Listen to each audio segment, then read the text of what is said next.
오늘은 계시록 7장 1절에서 3절 말씀 중심으로 심판보다 먼저 찍히는 인이라고 하는 제목의 말씀으로 함께 은혜를 나누려고 합니다. 사랑하는 여러분, 우리가 계시록 6장을 함께 나눴는데 6장이 머릿속에 쭉 떠오르죠.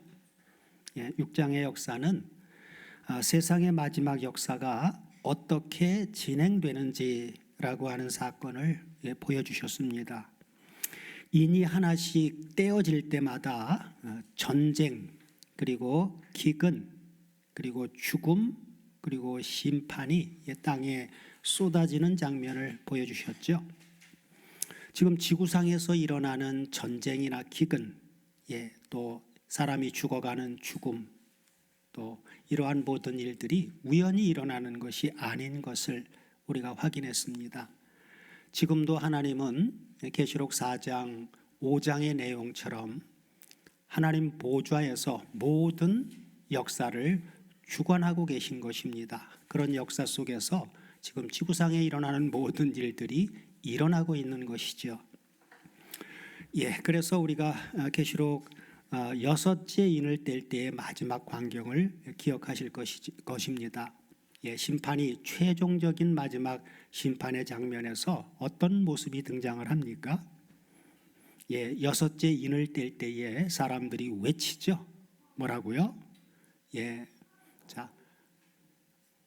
어린 양의 진노에서 보좌에 앉으신 이의 낯에서와, 이건 바로 아버지 하나님이죠. 하나님의 낯에서와 어린 양의 진노에서 우리를 가리우라 그러면서 그들의 진노에 큰 날이 이르렀으니 누가 능히 서리요 하고 외치죠. 그래서 바로 이 질문에 대한 대답, 그리고 그 문이 바로 열리는 것이 바로 7장입니다. 7장에서 그 문이 열리는 것이죠. 그래서 계시록 7장은 심판 이야기가 아니라 바로 6장 6째 인을 뗄 때에 일어나는 그 심판 속에서도 하나님께서 그런 심판 속에서 하나님께서 누구를 지키시는가라고 하는 것에 대한 대답이 바로 7장의 사건입니다. 세상이 무너지는 순간에도 하나님은 먼저 어떻게 하셔요?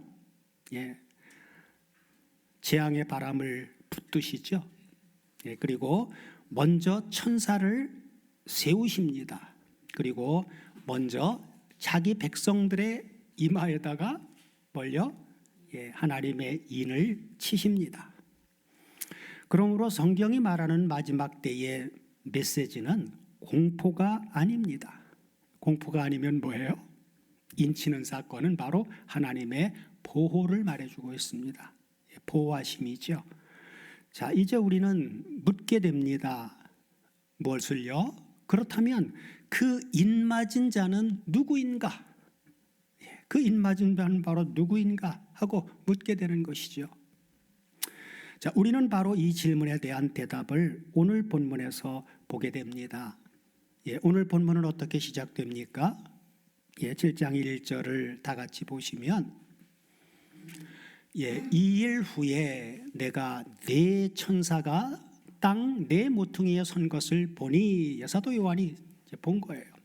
6째 인을 떼는 광경까지 본 후에, 그죠? 보니까 어땠습니까? 땅의 사방의 바람을 붙잡아 바람으로 하여금 땅에나 바다에나 각종 나무에 불지 못하게 하더라 하고 시작되죠. 여기서 사방바람, 땅의 사방바람을 붙잡으시죠. 그래서 사방바람에서 이 바람이라고 하는 이 단어가, 구약은 바람이라고 하는 단어가 루아우라고 하는 단어를 영어로도 쓰이고 바람으로도 쓰이고 그렇습니다. 그러면 그게 전부 영인가? 아니에요. 성경 문맥으로 보면 바람, 이 자연적인 바람을 말할 때도 루아우를 쓰고, 그리고 영적인 영의 존재를 말할 때도 루아우라고 하는 단어를 씁니다. 그래서 루아우라고 하는 단어는 하나를 말하는 게 아니에요. 그 단어에 적용되는 문맥에 따라서 다르게 적용이 됩니다. 그래서 항상 문맥을 봐야 된다고 우리가 강조를 하는 거예요. 자, 그래서 여기 그러나 이제 신약의 헬라어에서는 바람이라고 하는 단어가 한 단어가 나뉘는 게 아니라 바람이라고 하는 단어는 별도로 있고 또 영이라고 하는 단어는 또 별도로 있습니다. 구분이 되어 있어요, 신약 성경은. 그래서 여기 사방바람에서 바람이라고 하는 단어가 헬라어로 뭐예요? 원문을 보면 바람이라고 하는 단어를 보면 아네모스 그렇게 나옵니다. 아네모스. 그래서 이 아네모스는 단순한 자연적인 바람이 아닙니다. 바로 하나님의 심판을 집행하는 파괴적인 어떤 세력, 힘, 그것을 상징해 주고 있습니다. 자, 이 상징은 계시록에 우연히 나오는 것이 아니라 구약적인 배경과 연결이 됩니다.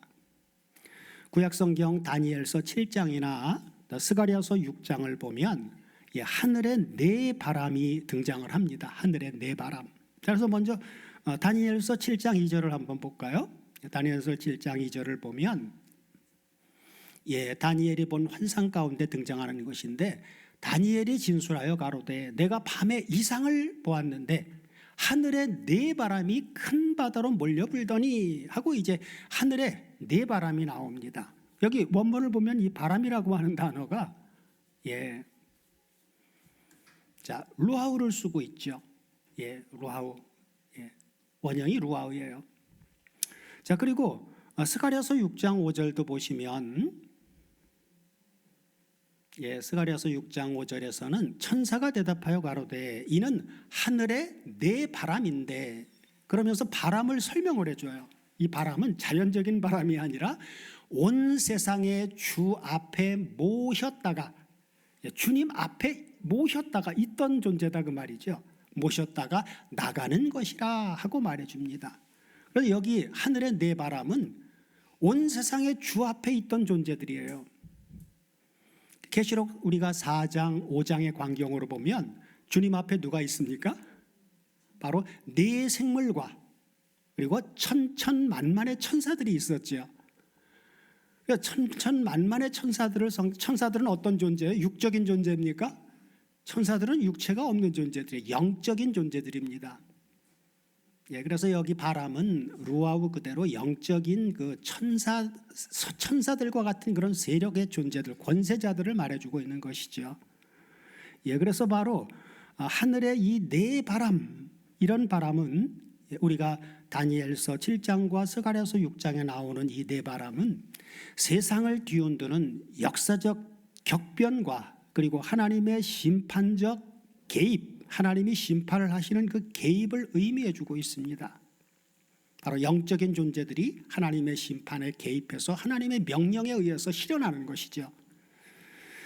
자, 따라서 계시록의 바람 역시 천사가 붙잡고 있단 말이에요. 그러니까 이 바람 역시 우연한 재난이 아니라는 거예요. 우연히 일어나는 재난이 아니라는 거예요.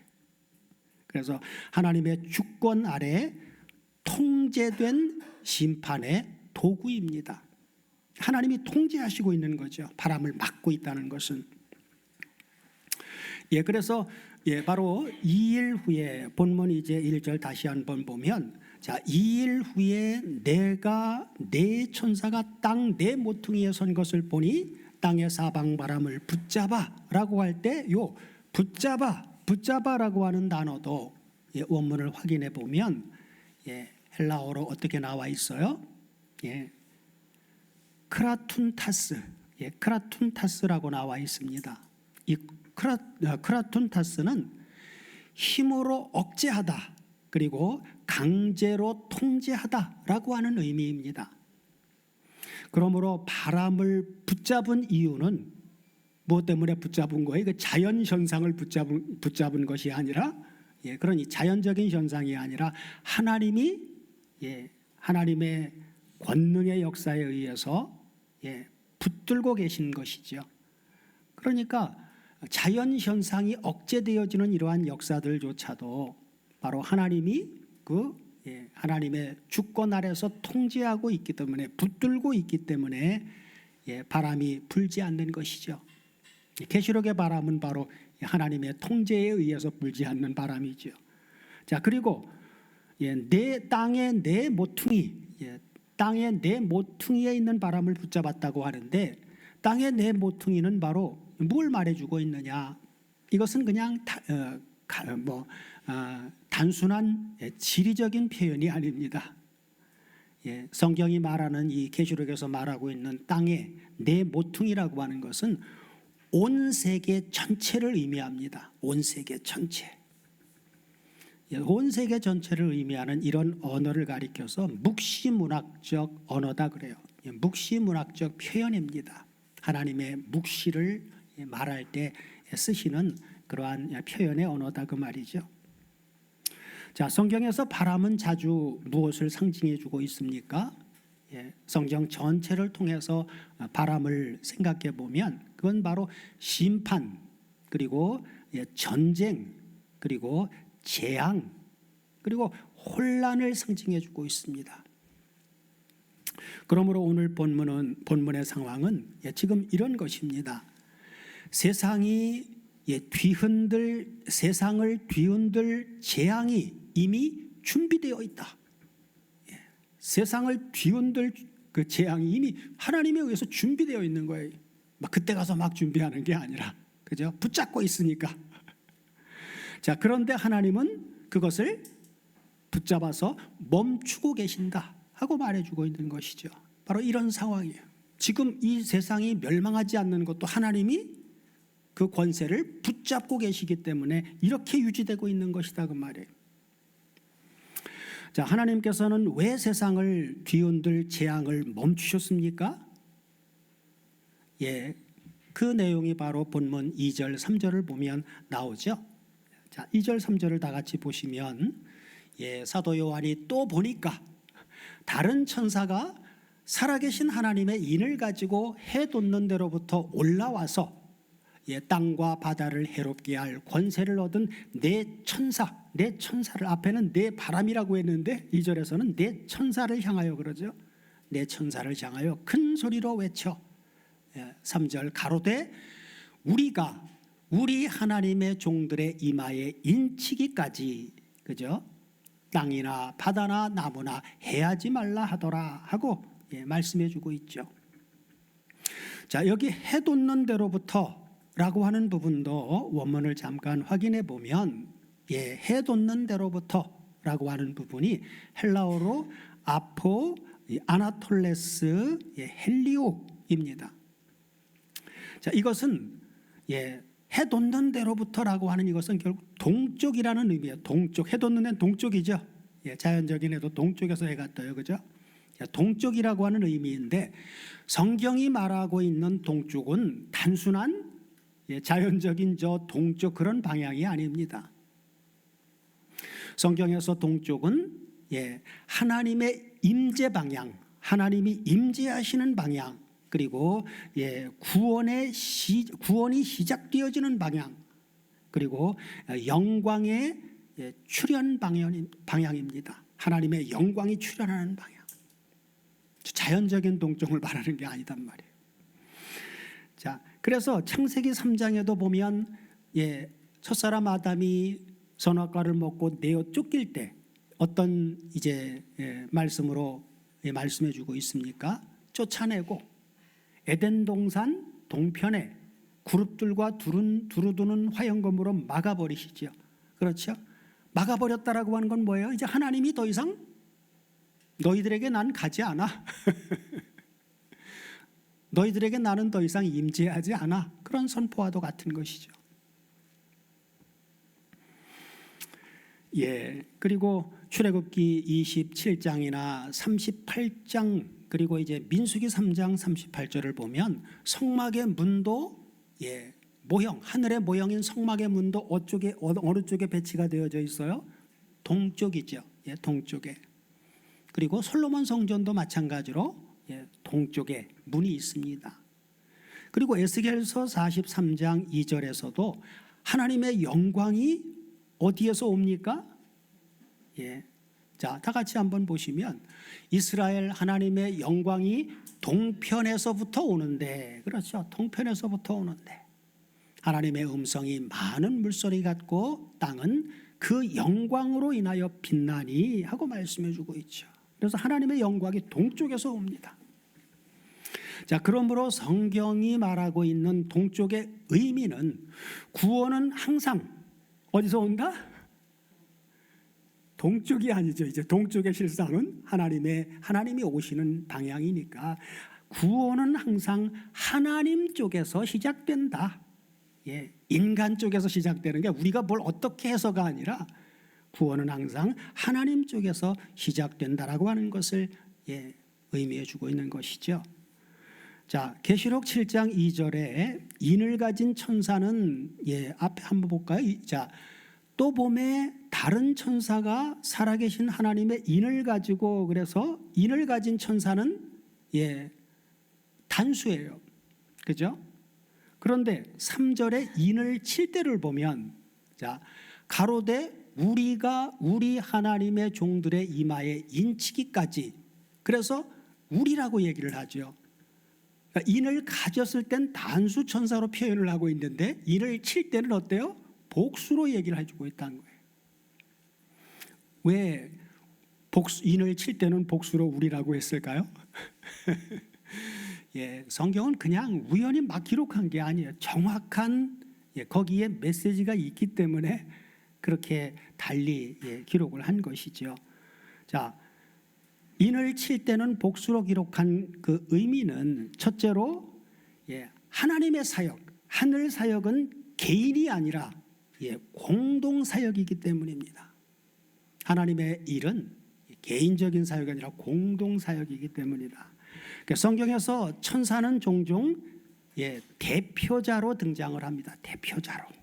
그러나 실제 사역을 현실화할 때는 천사 무리 전체가 수행을 합니다. 자, 예를 들면 창세기 19장에 소돔과 고모라를 멸할 때를 한번 생각해 보십시오. 아브라함과 대화를 마친 후 여호와 하나님은 아브라함과 둘이 이제 대화하는 장면이 나오고 두 천사는 먼저 소돔과 고모라로 가죠. 그렇죠. 그래서 소돔과 고모라의 천사 둘이 갔어요. 그렇지만 하나님의 심판은 어땠습니까? 그 두 천사는 소돔과 고모라를 하나님이 심판하실 그 전체를 대표해서 대표자로 간 것이죠. 하나님의 심판 전체를 대표해서 간 겁니다. 자, 그리고 누가복음 2장에서도 수태고지를 알릴 때, 또 엘리사벳이 잉태되어지는 그 상황에 대한, 또 마리아가 잉태되어지는 수태고지를 할 때 천사는 한 천사가 등장을 하죠. 그렇지만 뒤에 가서 그 예수 그리스도가 잉태되어지고 하는 또 태어나고 하는 그런 광경 속에서는 하늘 군대가 등장을 하죠. 하늘 군대가 등장을 합니다. 그러므로 한 천사라고 하는 이 단수로 등장했을 때는 대표 발표자를 말씀해 주고 있습니다. 대표로 발표하는 자, 대표자의 자를 말해주고 있는 것이지요. 그렇지만 실제로 하나님의 인을 치는 우리는, 그것은 실제로 집행하는 무리, 집행할 때는 모든 천사가 함께 무리로 집행을 한다라고 하는 것이지요. 그리고 둘째로는 하나님 권위의 대리 표현입니다. 한 천사로 등장했을 때는 바로 하나님 권위의 대리 표현으로 할 때, 자, 인을 치는 우리가도 중요하지만 우리 하나님의 종들이라고 하는 표현도 중요합니다. 우리가 우리 하나님의 종들 할 때, 우리 하나님의 종들, 이것도 중요한 것이죠. 자, 여기 우리는 3절에서 말하고 있는 우리는 천사 더하기 하나님 공동 소유 개념이 아니라 하나님을 섬기는 존재들의 공동 고백입니다. 하나님을 섬기는 존재들의 공동 고백이다. 자, 그러므로 그 의미는 우리가 섬기는 하나님이시다라고 하는 것입니다. 우리가 섬기는 하나님이시다. 그리고 셋째는 하늘 회의 표현의 언어입니다. 성경에는 하나님께서 사역을 수행할 때도 복수 표현이 사용됩니다. 그래서 예를 들면 창세기 1장 26절 기억나시죠? 우리가 우리의 형상을 따라 우리의 모양대로 사람을 만들자, 그러면서 우리라고 하는 복수를 쓰고 있죠. 그 다음에 이사야서 6장 8절에서도 이사야에게 하나님이 자기 자신의 존재를 계시하시면서 이사야에게 죄사함을 주시고 뭐라고 해요? 누가 나를 위하여 갈고 그러지를 않으시고 누가 우리를 위하여 갈고 하고 우리라고 표현을 하시죠. 자, 이것은 하나님이 우리라고 표현을 했다고 해서 다신 개념을 말하는 것이 아니죠.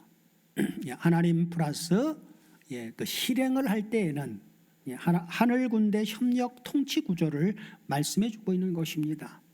하나님이 그 일을 실행할 때는 혼자 하시지라 항상 천사들을 대동하죠. 자, 요한계시록도 동일한 천상의 행정적인 언어를 사용한 것입니다. 천상의 행정적인 언어. 그래서 이 표현은 단순 문법 문제가 아니라 신학적인 메시지입니다. 하나님의 언어의 메시지다 그 말이에요.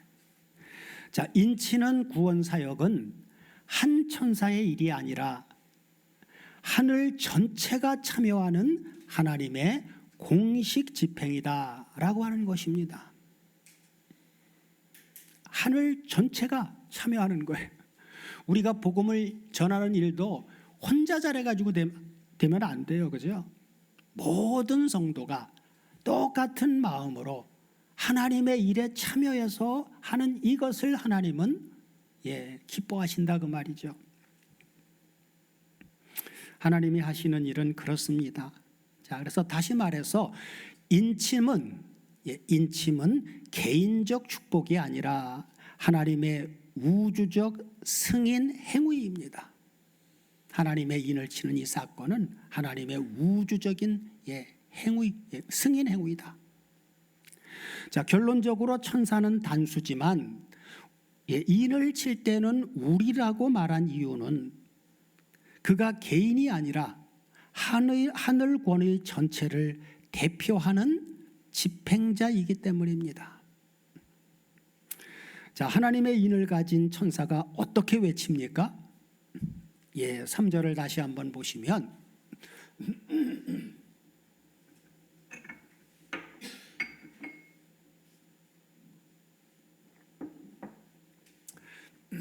예, 3절을 다 같이 한번 보시면 자, 가로되 뭐라고 외칩니까? 우리가 우리 하나님의 종들의 이마에 인치기까지 땅이나 바다나 나무나 해하지 말라 하고 외쳤죠. 자, 여기서 우리가 반드시 확인해야 할 원문은 인치기까지라고 번역된 부분입니다. 인치기까지. 자, 오문을 보면 헬라어로 어떻게 나오냐? 스프라기소멘, 스프라기소멘이라고 나옵니다. 자, 이것은 왕의 인장으로 소유를 표시하다, 그리고 보호권 아래 두다라고 하는 의미입니다. 그래서 이것은 위조가 불가한 표식이에요. 이건 위조할 수가 없습니다. 하나님의 인은. 그죠? 자, 고대 사회에서 인을 친다라고 하는 인은 세 가지 의미가 있습니다. 성경을 기록할 당시 고대 사회에서 인이라고 하는 것은 세 가지 의미가 있어요. 첫째는 어떤 의미가 있느냐? 소유적인 개념에서 누구의 것인가 하는 것을 의미하고, 두 번째는 보호의 개념입니다. 보호로 누구 책임인가 하는 것이고, 그 다음에 셋째는 권위로 누구의 권한인가 라고 하는 것을 의미했습니다. 자, 그러므로 하나님이 인치신다라고 하는 것은 어떤 의미입니까? 바로 소유의 개념에서 너는 내 거야, 너는 내 것이다, 그리고 권위의 개념에서는 내가 책임진다. 그렇죠? 내가 책임진다는 그런 의미가 되죠. 자, 오늘 본문의 구조를 잘 보면 그 순서가 매우 중요합니다. 순서가. 그것은 바로 재앙 이후가 아니라, 재앙 이후 인침이 아니라 뭐가 먼저예요? 인침 이후 재앙이라는 것입니다. 순서가, 그죠? 재앙 다음에 인치는 것이 아니라 인치신 이후에 재앙이다. 안 그렇다면 아마 구원받을 존재가 아무도 없을 거예요. 그것은 바로 뭘 말해주고 있는 거예요? 심판보다 먼저 오는 은혜. 그렇죠? 심판보다 먼저 오는 은혜. 이것이 바로 뭡니까? 이것이 바로 복음입니다. 심판보다 먼저 오는 은혜. 자, 하나님은 심판 전에 항상 먼저 뭘 하십니까? 구원 표시를 합니다. 인친다라고 하는 것은 구원 표시를 하는 거예요. 자, 노아 홍수 전에도 하나님은 어떻게 하셨어요? 노아한테 홍수로부터 보호받을 그것으로 방주를 예비하도록 그렇게 이미 미리 하셨죠. 먼저. 그 다음에 출애굽 당시도 보면 마지막 장자의 재앙 전에도 어떻게 하셨어요? 어린 양의 피를 문 설주와 인방에 바르도록 하셨어요. 그렇죠? 먼저 그걸 그렇게 하도록 하셨단 말이에요. 그리고 에스겔서 9장도 보면 예루살렘 멸망 전에도, 구약의 예루살렘을 멸망하기 전에도 에스겔에게 뭐라고 하느냐? 가증한 일로 탄식하여 우는 자의 이마에다가 뭘 하라고요? 표를 하게 하셨습니다. 그것과 같이 역사적인 종말 심판 전에도 하나님의 종들의 이마에 하나님의 인을 치게 하시는 것이죠. 성경 역사에서 하나님은 단 한 번도 심판 먼저 보호 나중으로 하신 적이 있어요? 없어요? 없습니다. 항상 보호 먼저 그리고 심판 나중으로 하셨습니다. 그런 구약의 역사들은 바로 마지막 때 심판도 그렇다라고 하는 것을 확증해 주는 근거들이 되는 것이죠. 자, 오늘 본문의 구속사적 의미는 무엇입니까? 자, 여기 하나님의 인은 단순한 상징이 아닙니다. 이 인은 성경 전체를 관통하는 언약의 표식입니다. 하나님의 언약의 표식이에요. 구약의 아브라함에게는 어떤 표식을 줬습니까? 살에다가, 그죠? 할례의 표식을 주었죠. 그 다음에 출애굽 당시에는 유월절 어린 양의 피를 에스겔서를 통해서는 이마에 표로 말씀해 주고 있습니다. 그러나 신약에서는 어떻습니까? 에베소서 1장 13절에 나와 있죠. 에베소서 1장 13절을 다 같이 보시면, 자, 다 같이 한번 봉독해 보겠습니다. 그 안에서 너희도 진리의 말씀 곧 너희의 구원의 복음을 듣고 그 안에서 또한 믿어 약속의 성령으로 인치심을 받았으니 하고 말씀해 주고 있죠. 그래서 바로 신약에서는 무엇으로요? 성령의 인치심으로, 그죠? 아브라함처럼 할례, 또 구약의 출애굽 사건처럼 어린 양의 짐승의 피 아니에요. 또 에스겔 때처럼 이마에다가 표 그런 게 아니라 성령의 인치심입니다. 성령의 인치심. 우리가 복음을 듣고 아멘 하고 주님을 받아들이는 순간, 그죠? 우리가 예수 안에 있는 새로운 피조물 연합사건이 이루어지면서 성령의 인치심을 통해서 우리 안에 성령이 내주하시는 것입니다. 이런 성령의 인치심 내주하심은 이 시작은 다시 없어지는 게 아니에요. 영원한 인치심입니다. 그래서 성령의 인치심은 영화까지의 보장이에요. 이게 변동이 없습니다. 성화의 과정에서도 이 성령의 인치심이 우리는 성화되어질 수밖에 없다라고 하는 보장이고, 성화를 거쳐서 영화로운 존재가 되어질 것까지의 보장입니다. 그래서 요한복음 이제 14장을 나눌 때 더 구체적으로 나누겠지만, 성령의 인치심, 십자가의 사건을 통해서 하나님 주님이 아버지께로 갔다가 약속하신 성령을 아버지께 구해서 보내주시는 이 성령의 역사는 우리 안에 내주하시도록 되어져 있는데, 내주라고 하는 표현은 순간적으로 우리 안에 거하시는 게 아니라 영원히 함께하는 것을 내주라고 말씀합니다. 내주, 영원히 함께해요. 그러니까 성령의 인치심은 불변의 사건이에요. 그러니 신앙생활을 하면서도 이 사실 하나를 우리가 분명히 알면 신앙이 혼란스럽고 할 때도 성령을 의뢰할 수 있게 됩니다. 너희는 우리 안에서 항상 육체의 소욕과 성령의 소욕이 싸우는데, 사도 바울은 갈라디아서 5장 16절에서 권면하죠. 너희는 성령을 쫓아 행하라. 너희가 성령의 인도하심을 받으면 더 이상 율법 아래 있지 않다. 중요한 건 성령의 인도하심을 받아야 되는 거예요. 그 성령의 소욕을 거부해버리면 계속 육체의 소욕에 질리는 그 험난한 훈련의 과정을 겪게 됩니다. 그러니 우리는 하나님의 말씀에 대한 믿음의 고백과 그리고 순종의 열매를 우리가 하나님 앞에 드려야 됩니다. 주님이 기도하라고 하면 아멘 하고 기도해야 됩니다. 주님이 말씀을 묵상하라고 하면 아멘 하고 묵상을 해야 됩니다. 기도도 하지 않고 묵상도 하지 않으면서 나는 연합됐어라고 하는 것은 순서가 잘못될 수도, 착각하는 것일 수도 있어요. 착각하는 것이죠. 연합 사건은 반드시 성화의 시작입니다. 성화 없는 연합은 없습니다.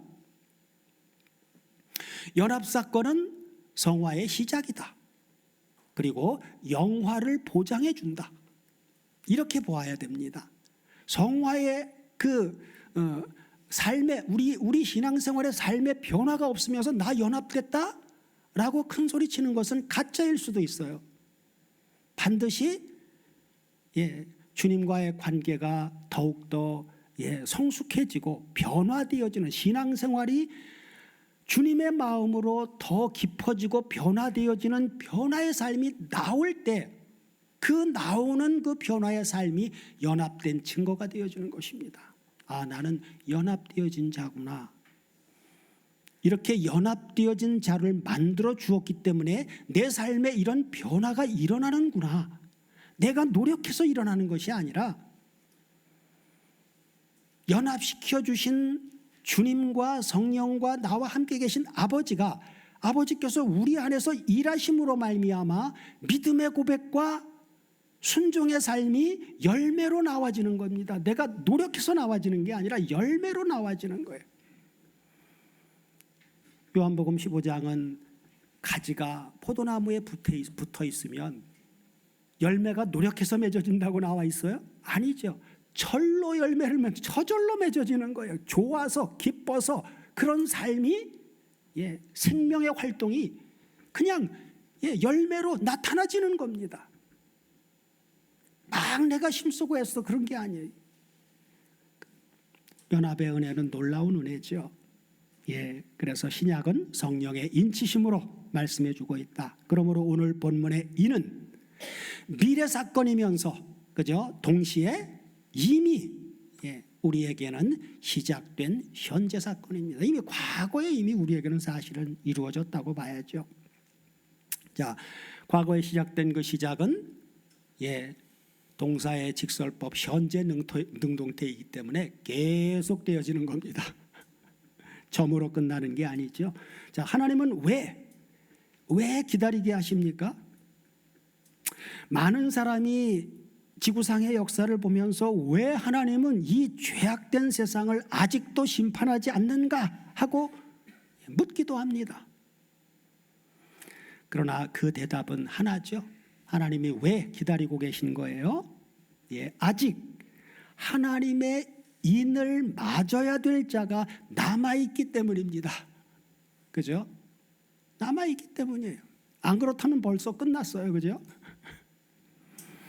6장에서는 하나님의 종들의 이마에 인치기까지로 말씀을 하셨고, 그죠? 하나님의 너희 하나님의 동무 종들도 너희들처럼 죽임을 받아 그 수가 차기까지라고 다섯째 일을 뗄 때에 말씀해 주셨고, 7장에서는 하나님의 종들의 이마에 인치기까지라고 말씀해 주고 있는 것이죠.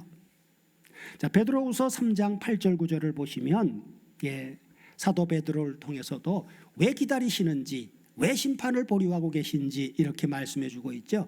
사랑하는 자들아, 주께는 하루가 천년 같고 천년이 하루 같은 이 한 가지를 잊어버리지 말아라. 그러면서 다음 절, 주의 약속은, 여기서 말하는 주의 약속은 무슨 약속이에요? 문맥을 보면 심판에 대한 약속입니다. 주님의 재림에 대한 약속입니다. 주의 약속은 어떤 이에 더디다고 생각하는 것 같이 더딘 것이 아니라 오직 너희를 대하여 오래 참으사 아무도 멸망치 않고 다 회개하기에 이르기를 원하시느니라 하고 말씀해 주고 있죠. 자, 그래서 하나님께서는 심판을 늦추시는 것이 아니라 기다리고 계신 것입니다. 자, 이제 오늘 본문을 우리에게 적용할 차례입니다. 사랑하는 다솜 가족 여러분, 오늘 본문은 미래 예언이기 전에 현재의 선언입니다. 우리한테는 현재로 들려줘야 돼요. 미래 사건이면서 현재 사건으로. 자, 오늘 본문은 주님과 연합된 오늘의 우리에게 어떻게 적용이 됩니까? 첫째는 지금 세상이 불안한 이유는 하나님이 통제 못하셔서가 아니라고 하는 것입니다. 하나님이 통제하고 계시기 때문에 그나마 이 정도인 것입니다. 성경의 바람은 자유롭게 부는 것이 아니라 하나님의 허락을 받고 붑니다. 성경이 말하는 바람은. 둘째는 진짜 안전은 환경이 아니라고 하는 것입니다. 안전의 기준은 편안한 세상이 아니라 안전의 기준은 뭐예요? 성경이 말하는 안전권에 우리가 들어가려면 그 기준은 뭡니까? 하나님의 인을 맞는 것입니다. 세상은 평안해도 망할 수 있고, 그죠? 세상은 혼란해도, 아무리 혼란해도 하나님의 인침을 받은 사람은 어떻게 됩니까? 보호받을 수 있습니다. 그러므로 오늘 본문의 가장 중요한 질문은 뭐겠어요? 나는 인침을 받은 사람인가 하는 것입니다. 나는 인침을 받은 사람인가? 교회를 다니는 사람인가가 아닙니다.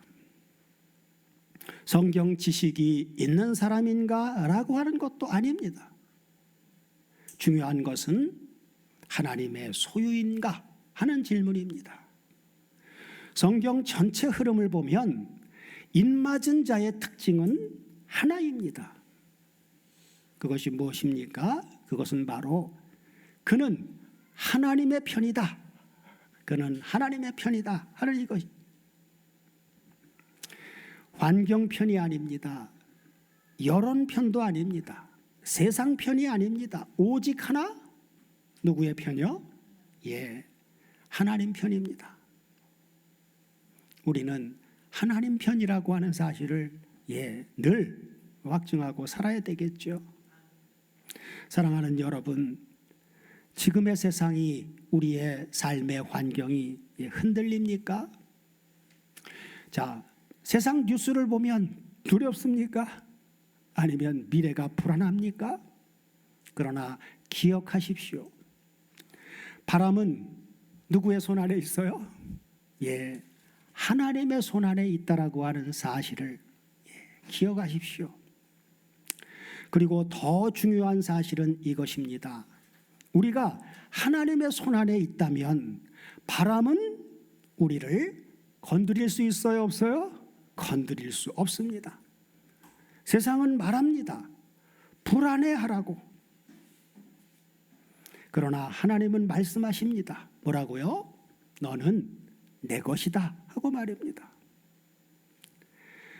바람이 멈춘 이유는 자연이 조용해서가 아니라 하나님이 나를 지키고 계시기 때문입니다. 오늘 본문은 우리에게 분명히 말씀합니다. 세상에는 바람이 불 준비가 이미 되어 있지만 하나님께서 아직도 붙들고 계십니다. 왜입니까? 하나님의 종들의 이마에 인치기까지 기다리시는 것입니다. 이 말씀은 두려움의 메시지가 아니라 하나님의 보호 선언입니다. 세상이 흔들려도 또 시대가 어두워져도 하나님의 인을 받은 사람은 결단코 잊혀지지 않습니다. 심판보다 먼저 임하는 것은 재앙이 아니라 하나님의 소유 표시입니다. 그러므로 오늘 우리의 질문은 하나입니다. 그것은 바로 뭐예요? 나는 하나님께 속한 표를 가진 사람인가 하는 것이죠. 오늘도 하나님은 묻고 계십니다. 뭐라고요? 너는 내 인을 맞았느냐? 하고요.